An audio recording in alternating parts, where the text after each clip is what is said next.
직원들과 혹은 무슨 파트너와 문제가 생기잖아요. 그럼 그 순간에 확답을 하지 말라고.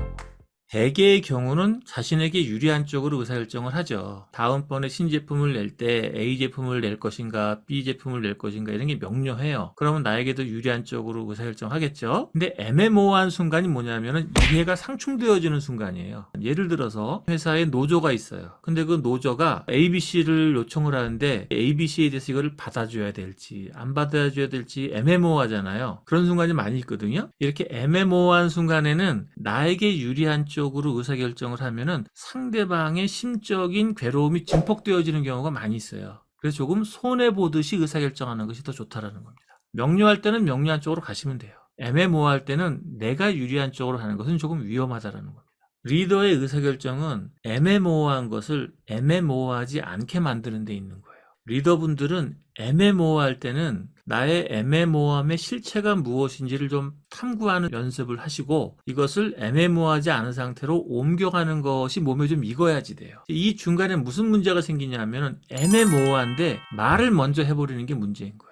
명료하지 않은데 애매모호한 상태에서 내가 갑갑해가지고 이야기를 세게 질러버리잖아요. 그럼 여기서 다 문제가 벌어지는 거예요. 그래서 애매모호할 때는 어떻게 하라고? 그냥 바라보란 얘기예요. 그냥 바라보고 하루 이틀 지나다 보면은 정신이 명료해진다. 그럼 그 순간에 의사결정하는 게 좋다. 그래서 중간계의 명제 중에 하나가 뭐예요? 지금 내릴 의사결정을 내일 아침에 하라는 거예요. 이거 굉장히 중요한 테크닉입니다, 여러분. 예를 들어서 직원들에게 뭐를 확 해주고 싶어요. 하지 말란 얘기야. 이유는 뭐예요? 지금 하잖아요? 그럼 내일 아침에 후회해요. 이런 일이 무척 많습니다. 기분 좋을 때 얘기하지 말라고. 슬플 때도 얘기하면 안 되지만 기분 좋을 때도 얘기하면 안 돼요. 왜냐? 실제랑 상관없이 오버해서 얘기하게 돼요. 슬플 때 얘기하면 어떻게 돼요? 실제랑 상관없이 더 낙담한 상태에서 얘기하게 되는 거예요. 어떻게 하라고? 애매모호할 때는 그냥 하루 이틀 보내세요. 하루 이틀 보내면 저절로 정리가 됩니다. 아셨죠? 직원들과 혹은 무슨 파트너와 문제가 생기잖아요. 그러면 그 순간에 확답을 하지 말라고.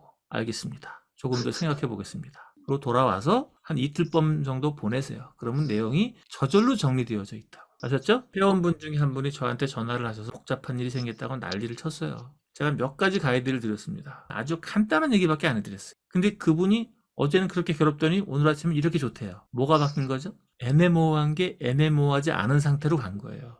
진흙탕물이 진흙이 조금만 내려가면 물이 맑아지잖아요. 뿌연 상태에서 보면 답이 안 보여요. 조금만 기다리면 진흙이 내려간다고.